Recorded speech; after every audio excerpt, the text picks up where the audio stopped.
This is the Horse Radio Network. This is episode 31 of Horse Tip Daily. A different horse tip, a different equine topic, a different equestrian expert every day. Horse Tip Daily brings the world of equine knowledge to you one day at a time. Enjoy today's tip.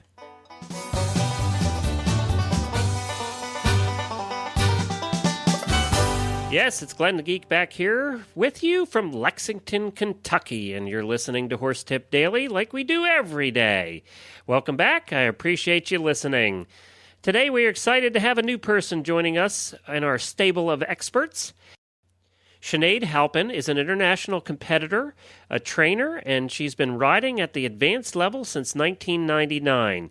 She excels in the training of young horses and bringing those with talent successfully through the ranks of the sport of eventing.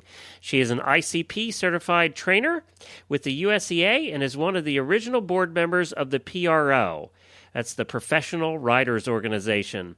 The PRO was started by a group of eventers and utilizes the country's top professional event riders to connect with fans to raise awareness of the sport. She is actively bringing on new students at every level and accepting clinic dates across the country. And I have to say, Sinead is just a whole lot of fun to speak with. As you can see, we just had a great time recording these tips, and I'm sorry if they went a little long. We just had a whole lot of fun, and I hope you would enjoy it as much as I did. Here's Sinead. Well, hi, Sinead, and welcome to your first episode of Horse Tip Daily. Hey there. How's it going? Good. We appreciate you being on. Of course, you've been on the eventing radio show with us before because, surprise, surprise, you're an eventer. I try. Yeah. How long have you been eventing? Since you were a kid? Yeah, since I was actually I started in the hunter jumper ring like a lot of us do, and then when I was around 13 ended up going to a local event and thought I want to do that. So started down that road around 13. So the hunter jumper thing just wasn't fast enough. You needed to go faster over those big jumps? Is that? No, I know what it was. I know what it was. You really wanted to do dressage. You had a lifelong dream to do dressage. Yeah, desperate to sit the trot. I think I saw the cross country and I thought that looked like a good time. Yeah, I probably figured that was the case. You know, I haven't found too many eventers that really do this because they really want to do dressage. No, I think there's a pure sport for that as well, but I think we do what we can to get by, to get to the second day. Now, what's the highest level you've gone to as a professional eventer? I've competed to the 3-star level, so I've competed at the advanced level with a couple of different horses. Really? So have you ever competed at Rolex? No, you've only done up to 3-star at this point, right? But that's a dream? Yeah, yes, for sure. I have a horse right now that would be on the track for that next spring. Oh, so he's wow. he just did a World Cup up in Canada last week and plans to go to Fairhill 3-star this fall, and Kentucky would be on the agenda for the spring. So wow, that would be fun to see you down here. It would be fun to be there. Yeah. We'll make sure we show you around Kentucky while you're here. We know all the good places. I appreciate it. Well, Sinead, yes, we appreciate you being on, and I know that you do a lot of riding. You actually have a boyfriend who also is a professional event rider, too. Isn't that right? Yes, there's not a lot of competition in this house. How does that go when you compete against each other? We're very supportive as long as I win. It's funny. I was talking to him earlier today, and he said the same thing. He never beats me. Come on. He's smart. All right. Well, you know what? We probably should get to a tip at some point today. We could do this all day, you know. What do you have for us today? Well, I thought an interesting tip would be a lot of us find ourselves in a situation with a horse that's maybe not quite going down the right road, and we start to ask ourselves if this horse is really right for us, or if we're possibly going to need to sell it, or if we need to get some advice elsewhere. So I thought I'd talk a little bit about that situation, how to go about finding somebody to help you, a trainer, a coach, make a decision whether the horse is right for you or to sell it, and different routes to go down as far as selling selling that horse and getting the best profit or making a trade or getting the best home basically for the horse. And that's so hard. I mean, I've had to sell horses that I was absolutely in love with at times because, one, we needed the money or some other reason. And it is hard to do, yet when you do it, you want to do it right. Yeah, definitely. And sometimes it's amazing how many people just, unfortunately, it's not that the rider's a bad rider. It's not that the horse is a bad horse. It's just mismatched. Whether the rider needs something a little bit more experienced or something a little bit more talented, and the horse maybe just needs a different job. I'm a firm believer that 99% of these horses do have a job, and unfortunately, sometimes it's not the one that you want to do. Right. But there are a lot of people out there that is what they dedicate their profession to, is helping people sell their horses or find new homes for their horses or jobs, or putting a rider and a horse together that work a little bit better. So who are those people? Do they exist? Well, I mean, in the eventing world, I think most of us do a little bit of that. I certainly have my personal horses and a couple horses right now in the barn for sale. And I think the important thing to do is to figure out, number one, what type of trainer would be most suited for your horse. Certain horses, it would be good for them to go into a big sales program where it's a barn where there are a lot of clients coming through all the time. A lot of horses like that would be ones that are a little bit more straightforward, ones that it would do them good to have a couple different riders sit on them during a week. So there's a lot of sales barns like that. There are also some smaller barns, some horses that are just a little tricky that maybe need one rider to ride them every day.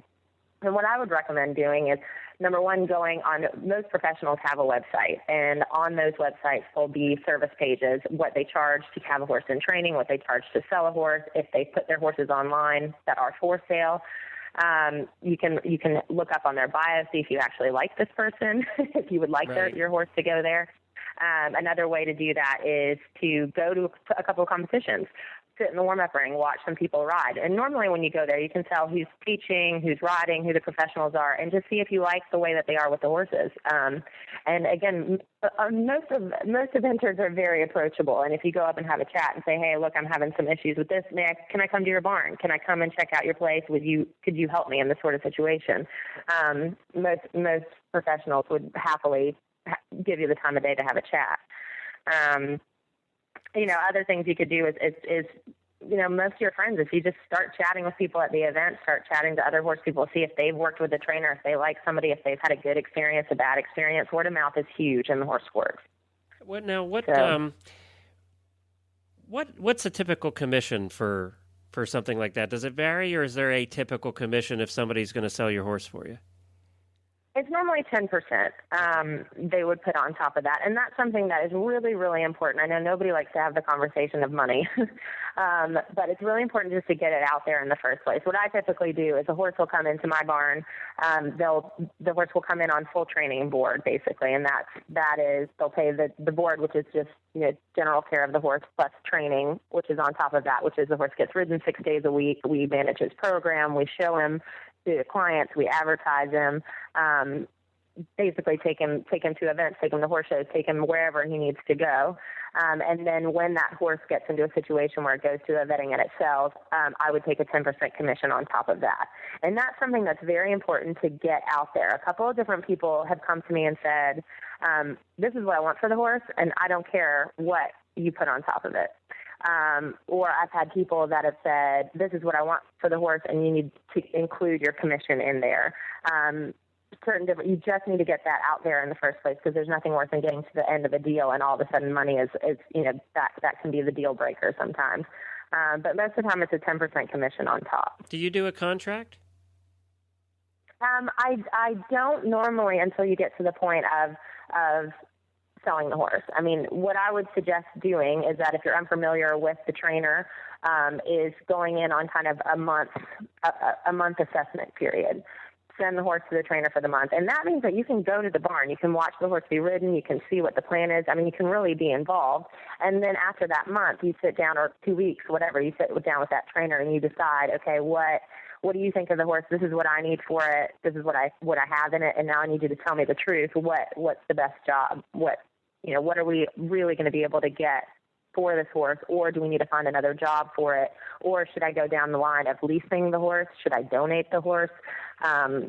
when you get into contracts, sometimes that works with payment plans. Like say you have a horse that maybe has an inconsistent record, and you find somebody that really wants to buy it, but they're not 100% sure. They don't want to put all that money into it if they're not totally sure the horse is going to work out perfectly for them. At that point, if you believe in the combination, you say, look, we can write up a contract. You pay me X amount of money now, and then once you jump this horse around 3 events and it jumps around clear, then you pay the rest of the money there and the horse is officially yours. That's more when you start getting into contracts. Okay, great. And so the big advantage over doing that rather than me just putting my horse on Dream Horse and hoping for the best is that I do have that professional guidance in selling the horse and training the horse along the way. Completely. And you're just setting yourself up for success. Unfortunately, you do have to put a little money into that. You would have to put in a month's worth of training or whatnot. But most of the time you can work that into the sale price. Right. But yeah, it's making sure that the horse is going to go into a job where he's going to be happy, and that you, in turn, are going to possibly, when that horse sells, maybe then have help with finding a new match for yourself. And a lot of times professionals, they're out there. They're at the events. They're talking to people. They know what client wants what. If so-and-so has a student that they need a horse, and all of a sudden you have this horse in your barn and it's a perfect match. A lot of us that don't do it as a profession and we just put our horse up for sale on Dream Horse, that's the only conversation that's going on. Whereas the professionals, we're out competing every weekend and out seeing people constantly. It's all that we do. So it does help. Yeah, definitely. And I think connections is what that's all about. They say when you're buying real estate, it's location, location, location. When you're selling a horse, it's not who you know, it's who knows you. Exactly. So I think that's the most important thing. Well, that's great. That was completely different than anything we've had before. And I think that's so important because everybody runs into it at some time or another. Yeah. Well, that's a lot of things now where where safety is getting so involved with our sport is that it is just so important to have a horse that suits what you want to do and what your goals and aspirations are, just to make sure for your own safety and for the horse's safety as well. Well, great. Where can people find out more about you? Well, I have a website. It's really difficult to remember. It's SineadHalpin.com. And there's a bio up there and all the horses in the barn and kind of about me and what I do and what the horses in the barn do. So that's fair. Okay. And you also belong to the Professional Riders Organization, don't you? I do, which is a really cool organization there's about 24 board members, and it's just a group of people that are really trying to get some sponsors and some spectators, kind of the outside world involved and informed about eventing and what it is that we do. So it's a very forward-thinking group of people. We're just starting to add a little entertainment value to the events and getting some, kind of an outdoor festival at Plantation Field is coming up this fall, and that'll be a really fun Saturday for people to come out and watch the eventing, and whether, what they would recognize as the name pro, and anybody wants to go see any sport, as long as they see pro in front of it, they know that they're going to go and be watching the best of the best. And so at Plantation Field, we're going to have kind of a pro afternoon where anybody can come and watch and see what eventing is all about. Great. So, and I know we'll be covering Plantation Field on the eventing radio show that we do on the Horse Radio Network here as well. So, matter of fact, I think we have Philip Dutton on next week on the eventing radio show talking about Plantation Field and what's coming up. So, there are a lot of big name riders that are involved in making pro work, and I think it's gonna be a good thing. What was the website for pro again? professionalriders.org. Okay, great. Well, Sinead, it's been great having you on, and will you come back and do another tip with us sometime? I would love to. All right. Thanks, Sinead. Well, thanks to Sinead for joining us today, and we will have her back again in the future with another great tip. We have a bio page on our website for her that you can find the links to all the websites that she was talking about. And you can just go to horsetipdaily.com and click on the experts link and look for Sinead, and that's spelled Sinead. And you can find the PRO's website, the Professional Riders Organization, at professionalriders.org. Well, it's time for the email.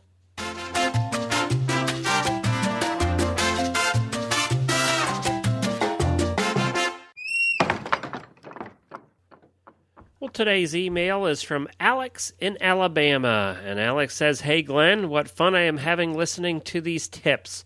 Every morning when I get up, the first thing I do is download the latest tip and listen while I am making the kids lunch in the morning. I noticed a couple of the days that the tip was not ready first thing in the morning. Any way you could work harder at making the tips available first thing in the morning?" And then she goes on to say, I know, like you don't have enough to do with 5 shows on the network now, but it would be nice. Your faithful listener, Alex in Alabama." I assumed Alex was a female. It might be a guy. I'm not sure.